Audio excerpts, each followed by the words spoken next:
Hi friends, അമ്മ മനസ്സ് സീരിയലിൻ്റെ പുതിയ റിവ്യൂയിലേക്ക് എല്ലാവർക്കും സ്വാഗതം. ചാനൽ ആദ്യമായിട്ട് കാണുന്ന ആരെങ്കിലും ഉണ്ടെങ്കിൽ സബ്സ്ക്രൈബ് ചെയ്ത് ലൈക്ക് ചെയ്ത് സപ്പോർട്ട് ചെയ്ത് കാണാം. മഹേന്ദ്ര സാറും ലക്ഷ്മിയും ചന്ദ്രികയും അതേപോലെ തന്നെ മലരും ഒക്കെ ഇരുന്ന് ഭക്ഷണം കഴിക്കുകയാണ്. സമാധാനത്തോടെ സന്തോഷത്തോടെ ഇരുന്ന് ഭക്ഷണം കഴിക്കുകയാണ്. അവിടെ ചേട്ടാ എന്ന് ജാനകി വന്ന് വിളിക്കുകയാണ്. ആ വിളി കേട്ടിട്ട് തന്നെ എല്ലാവരും അത്ഭുതത്തോടെ പുറകോട്ട് നോക്കുകയാണ്. അപ്പോൾ ജാനകിയാണത്. ജാനകി ഒന്നുകൂടി വിളിക്കുകയാണ്, ചേട്ടാ. ചേട്ടൻ്റെ കൈ കൊണ്ട് ഒരു ഉരുള ചോറ് എനിക്കും തരാമോ? ആ ചോദ്യം കേട്ട് എല്ലാവരും അത്ഭുതത്തോടെ നോക്കുകയാണ്, വിഷമത്തോടെയും. മഹേന്ദ്ര സാറാണെങ്കിലോ അത് കേട്ട് കണ്ണിന്ന് വെള്ളം വന്നു. കുട്ടിക്കാലത്ത് അമ്മയുടെ കൈ കൊണ്ട് ചോറ് ഉണ്ടതൊന്നും എനിക്ക് ഓർമ്മയില്ല. ഏട്ടൻ്റെ കൈ കൊണ്ട് കഴിച്ചതാ എനിക്ക് ഓർമ്മയുള്ളത്. ഇപ്പോൾ ഏട്ടൻ്റെ കൈ കൊണ്ട് ഒരു ഉരുള ചോറ് ഉണ്ടണമെന്ന് എനിക്ക് ആഗ്രഹമുണ്ട്. എനിക്കും ഒരു ഉരുള ചോറ് തരാമോ ഏട്ടാ? ആ വാക്ക് കേട്ട് മഹേന്ദ്ര സാറിൻ്റെ അടുത്ത് കരഞ്ഞുപോയി. ചേട്ടാ, ഞാൻ ഒരുപാട് തെറ്റുകൾ ചെയ്തു. ചേട്ടനെ ഒരുപാട് വിഷമിപ്പിച്ചു. ചേട്ടൻ അതിന് എന്നോട് ക്ഷമിക്കില്ലേ? എന്താടാ ഇത്? നീ എന്തിനാടാ എന്നോട് ഇങ്ങനെയൊക്കെ പറയുന്നത്? ജാനകി കരഞ്ഞുകൊണ്ട് കേൾക്കുകയാണ്. അതേപോലെ തന്നെ ലക്ഷ്മിയും ചന്ദ്രികയും മലരും എല്ലാവരും വിഷമത്തോടെ അതൊക്കെ കണ്ട് നിൽക്കുകയാണ്. ഞാനാരാ? നിൻ്റെ ചേട്ടനല്ലേ. എന്നോട് നിനക്ക് സംസാരിക്കാനുള്ള എല്ലാ അധികാരവും അവകാശവും വഴക്കിടാനും ഒക്കെ നിനക്ക് അതിനുള്ള അവകാശമുണ്ട്. അപ്പോൾ ചേട്ടൻ എന്നോടൊരു ദേഷ്യവും ഇല്ലെന്നാണോ പറയുന്നത്? ഒരു കുഞ്ഞ് അടിച്ചാൽ ഒരച്ഛനും വേദനിക്കില്ല.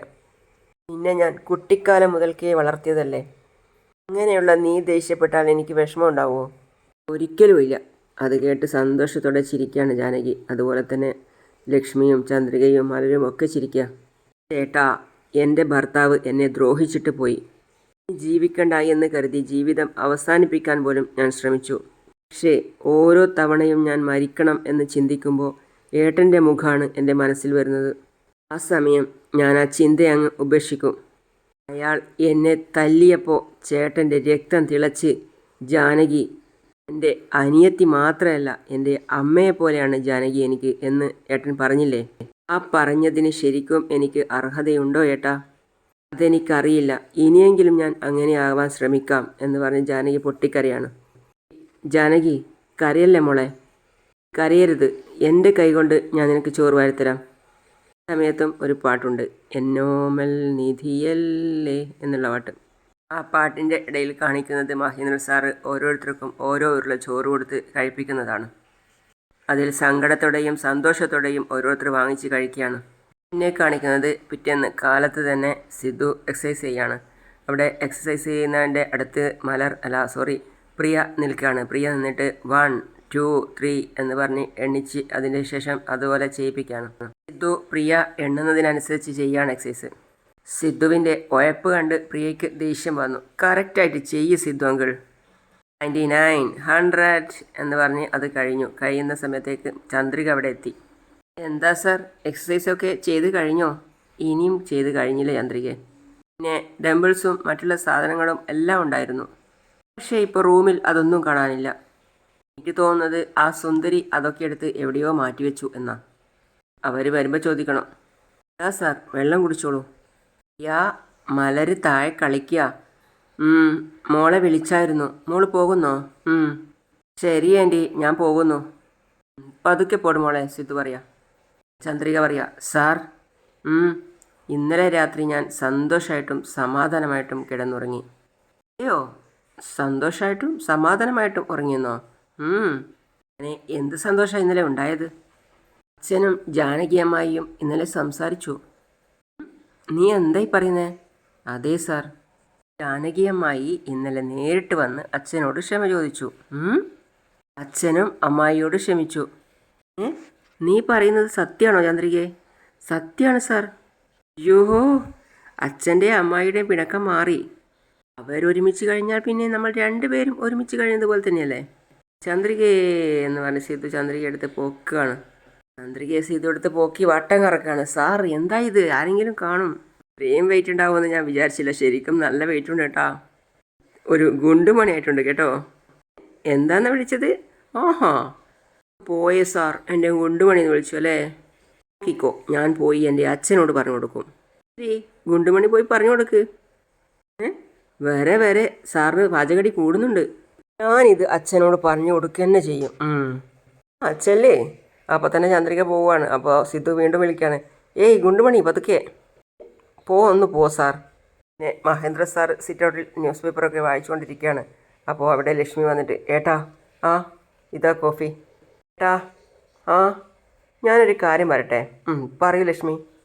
സിദ്ധാർത്ഥിൻ്റെയും ചന്ദ്രികയുടെയും വിവാഹകാര്യം ഏട്ടൻ എന്താ ജാനകിയോട് സംസാരിക്കാത്തത്? ആ സമയം മഹേന്ദ്ര സാറ് ഓർത്തത് ജാനകിയോട് പറഞ്ഞ വാക്കാണ്. അവിടെ കൂടിയിരുന്നവരൊക്കെ പുറത്തേക്ക് മഹേന്ദ്ര സാറിനെ തള്ളിയിട്ടില്ലേ? ആ സമയം ജാനകിയോട് മഹേന്ദ്ര സാർ പറയാണ്, നീ ഒരു സമയം എൻ്റെ മകനെ ചന്ദ്രികയെ കൊണ്ട് വിവാഹം കഴിപ്പിക്കണം എന്ന് എന്നോട് വന്ന് പറയൂ. നീയായിട്ട് വന്ന് പറയുന്നത് വരെ ഈ കാര്യം ഞാൻ സംസാരിക്കുകയില്ല എന്നാണ് ഓർത്തത് ആ സമയത്ത്. അപ്പോൾ ലക്ഷ്മി വീണ്ടും പറയാണ്, ജാനകിക്ക് ഏട്ടനുമായിട്ടുള്ള പിണക്കം മാറിയല്ലോ. ഇനിയെങ്കിലും ഏട്ടന് ചന്ദ്രികയുടെയും സിദ്ധുവിൻ്റെയും വിവാഹകാര്യത്തെപ്പറ്റി സംസാരിക്കാലോ. ചന്ദ്രികയുടെ വിവാഹകാര്യം ഞാൻ ജാനകിയോട് സംസാരിക്കില്ല. ജാനകിക്ക് എന്നോടുള്ള പിണക്കമാണ് മാറിയത്, ചന്ദ്രികയോടുള്ള പിണക്കമല്ലല്ലോ. അവൾക്ക് ഇപ്പോഴും ചന്ദ്രികയോട് ദേഷ്യമുണ്ട്. എന്നാണോ ചന്ദ്രികയോടുള്ള ദേഷ്യമൊക്കെ മാറി അവളെ ഒരു മരുമകളായി സ്വീകരിച്ച് സിദ്ധുവിനെയും ചന്ദ്രികയെയും കൊണ്ട് ഒന്നിപ്പിച്ച് വിവാഹം കഴിപ്പിക്കാൻ നമുക്ക് എന്ന് പറയുന്നോ, അവൾ എൻ്റെ അടുത്ത് ഈ കാര്യം പറഞ്ഞ് എന്ന് വരുന്നോ അന്ന് മാത്രമേ ഞാൻ അവളോട് വിവാഹകാര്യത്തെക്കുറിച്ച് സംസാരിക്കൂ.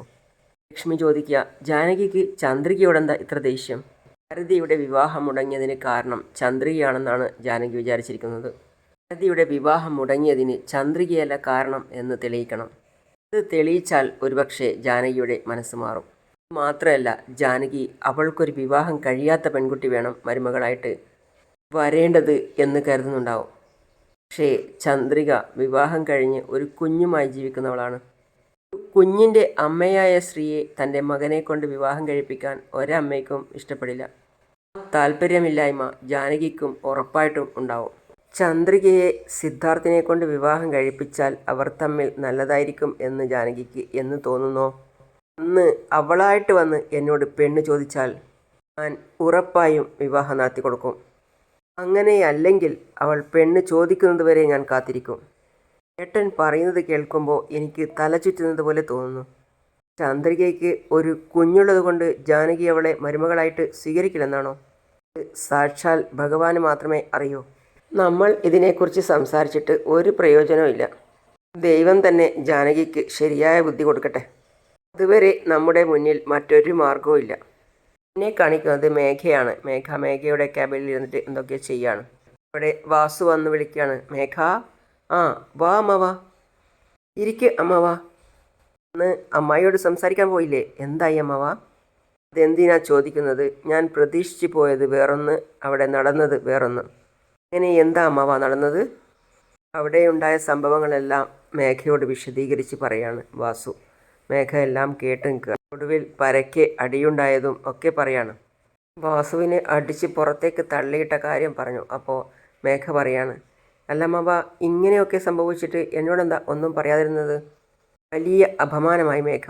അതുകൊണ്ടാണ് ഈ കാര്യം ഞാൻ ആരോടും പറയാതിരുന്നത്. അവർ അമ്മാവനോട് അങ്ങനെ പെരുമാറിയത് വലിയ തെറ്റായിപ്പോയി അമ്മാവ. അവരെ നമ്മൾ വെറുതെ വിടാൻ പാടില്ല. അങ്ങനെ അവർ സംസാരിക്കുന്നതിനിടയിൽ മനോഹരൻ ഓടി വരികയാണ്. മേഘ, ഏയ് മേഘ എന്താ മാവ പറയും?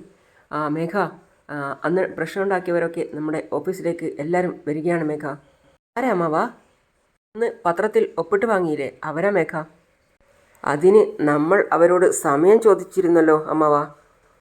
അവർ തന്ന സമയത്തിൻ്റെ അവസാന ദിവസം ഇന്നലെയായിരുന്നു.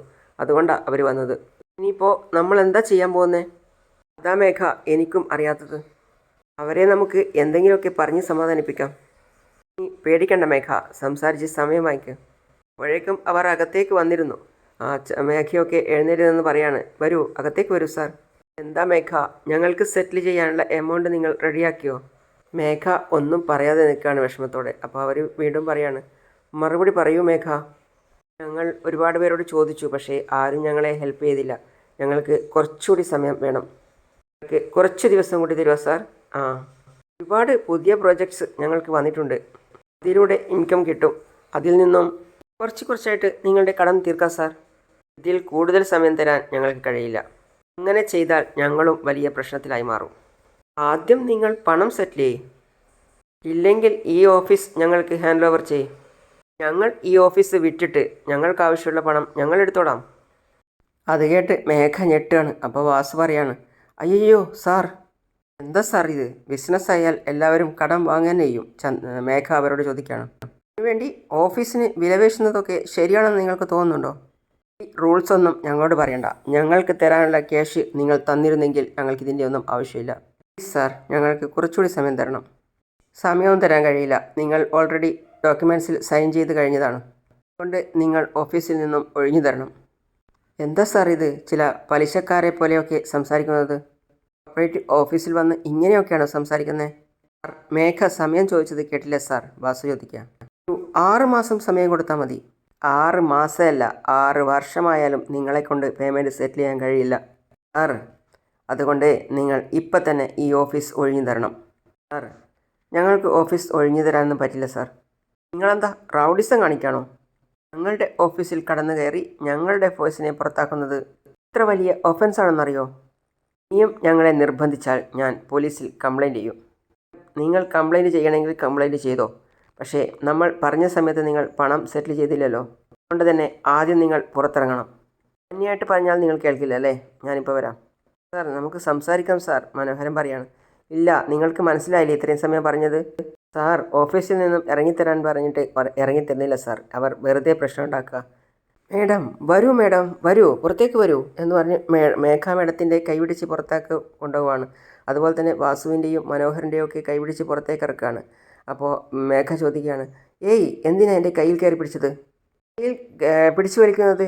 പറഞ്ഞപ്പോൾ തന്നെ ഇറങ്ങിയിരുന്നെങ്കിൽ അതിൻ്റെ ആവശ്യമില്ലായിരുന്നു മേഡം. പറയുന്നത് പോലെ കേട്ടില്ലെങ്കിൽ ഇങ്ങനെ തന്നെ നടക്കും. ചോദിക്കുകയാണ്, സംസാരിച്ചു കൊണ്ടിരിക്കുമ്പോൾ സ്ത്രീകളുടെ കയ്യിൽ കയറി പിടിച്ചിരിക്കുന്നോ? വാങ്ങിയ പണം തരുന്നുമില്ല, സംസാരിക്കുന്നോ എന്ന് പറഞ്ഞ് വാസുവിൻ്റെ മുഖത്തൊരടിയിട്ട് കൊടുത്തു. മനോഹരൻ ചോദിക്കുകയാണ്, ഡോ, സംസാരിച്ചുകൊണ്ടിരിക്കുമ്പോൾ ചേട്ടനെ തല്ലുന്നോ നീ? എന്താണ് നിനക്കും വേണോ? അതേ കൈകൊണ്ട് തന്നെ മനോഹരനും കിട്ടിയൊന്ന്. മേഘ അവിടെ നിന്നുകൊണ്ട് പറയാണ്, അയ്യോ, നീ ഞങ്ങൾ രണ്ടുപേരെയും തല്ലി. മേഘയെ തല്ലാൻ ധൈര്യമുണ്ടോ നിനക്ക്? എൻ്റെ ഒരു മേഘ എന്ന് പറഞ്ഞ് അവനെ തട്ടി മാറ്റിയിട്ട് അയാൾ വന്നു മേഘയുടെ കവിളത്തും ഒരടി കൊടുത്തു. മേഘയ്ക്ക് ദേഷ്യം വന്നു. അമ്മാവ, ഒന്ന് വെറുതെ ഇരുന്നുണ്ടായിരുന്നോ? നിങ്ങൾ പുറത്തേക്ക് പോകുന്നോ അല്ലെങ്കിൽ ഞങ്ങൾ വലിച്ചിറക്കി കൊണ്ടുപോകണോ? വാ വാ മോളെ, പറയുന്ന കേൾക്ക് മോളെ, വാ പുറത്തേക്ക് ഇറങ്ങാം മോളെ, നമുക്ക് ഇറങ്ങ്, പെട്ടെന്ന് ഇറങ്ങ്, പെട്ടെന്ന് പുറത്ത് പുറത്തേക്ക് പോവല്ലേ ഞങ്ങൾ, പിന്നെ എന്തിനാണ് തള്ളുന്നത്? ഒരു വിധത്തിൽ അവരെ 3 പേരെയും പുറത്തേക്ക് ഇറക്കി. പെട്ടെന്നിറങ്ങ്, ഗേറ്റ് അടക്കണം. കുട്ടിയൊക്കെ എല്ലാത്തിനെയും പുറത്താക്കിയിട്ട്. എന്നിട്ടും അവർ പറയാണ്, നിങ്ങൾക്ക് 1 മാസം കൂടി സമയം തരാം. അതിനിടയ്ക്ക് ഞങ്ങൾക്ക് തരാനുള്ള പണം തന്ന് സെറ്റ് ചെയ്യണം, അല്ലെങ്കിൽ ഞങ്ങൾക്ക് ഈ ഓഫീസ് വിൽക്കേണ്ടി വരും. ഗേറ്റ് പൂട്ടിയില്ലേ? വരൂ സാർ, ഞങ്ങൾക്ക് ഇറങ്ങാം. നമുക്ക് ഈ പൂട്ട് പൊട്ടിച്ചിട്ട് അകത്തേക്ക് പോയാലെന്താ? മനോഹരൻ ചോദിക്കുകയാണ്. അപ്പോൾ വാസു, എടാ അല്ലേ, മാരി വീണ്ടും വന്നിട്ട് എടുത്തിട്ട് അടിക്കും. പിന്നെ നമുക്ക് വീട്ടിൽ പോവാം, വാ. ഓ, കാറ് അവിടെയല്ലേ ഇട്ടിരിക്കുന്നത്, വാ. അതിനോട് മേഘ പറയാണ്, എന്താ അമ്മാവ ഇത്? ഓ, എല്ലാം ഓരോ സമയം. മേഘ അവിടെ നിന്നുകൊണ്ട് മേഘ ഗ്രൂപ്പ് ഓഫ് കമ്പനിയുടെ ബോർഡ് നോക്കിയിട്ട് സങ്കടപ്പെടുകയാണ്. മേഘ, നീ വിഷമിക്കാതിരിക്കേ, വാ പോകാം. വിഷമിക്കാതെ മേഘ. മേഘ ഒന്നുകൂടെ മേഘയുടെ പേരിലുള്ള കമ്പനി നോക്കിയതിന് ശേഷം പോവുകയാണ്. പിന്നെ എല്ലാവരും വീട്ടിലേക്കെത്തിയ സമയത്താണ് മുത്തശ്ശി അവിടെ ബെഡിൽ ഇരുന്നു കൊണ്ട് കരയാണ്. അപ്പോൾ മനോഹരൻ ചിന്തിക്കുകയാണ്, ഇതെന്താ ചേച്ചി കരയുന്നത്? ഓഫീസിലിട്ട് അടിച്ചു തങ്ങാനും ചേച്ചി അറിഞ്ഞു കാണുമോ? ചേച്ചി അറിഞ്ഞതേയില്ല മനോഹരൻ അവിടെ എത്തിയത്. എന്നിട്ട് മനോഹരൻ ചോദിക്കുകയാണ്, ചേച്ചി ഉള്ളി എങ്ങാനും അരിഞ്ഞായിരുന്നോ? പിന്നെ ചേച്ചി 2 കൈ കൊണ്ടും കണ്ണു തുടക്കുകയാണ്. അല്ല, എന്താടാ? അല്ല, കണ്ണീന്ന് കണ്ണീര് കുടുകുടാ ഒലിക്കുന്നു കൊണ്ട് ചോദിച്ചതാ.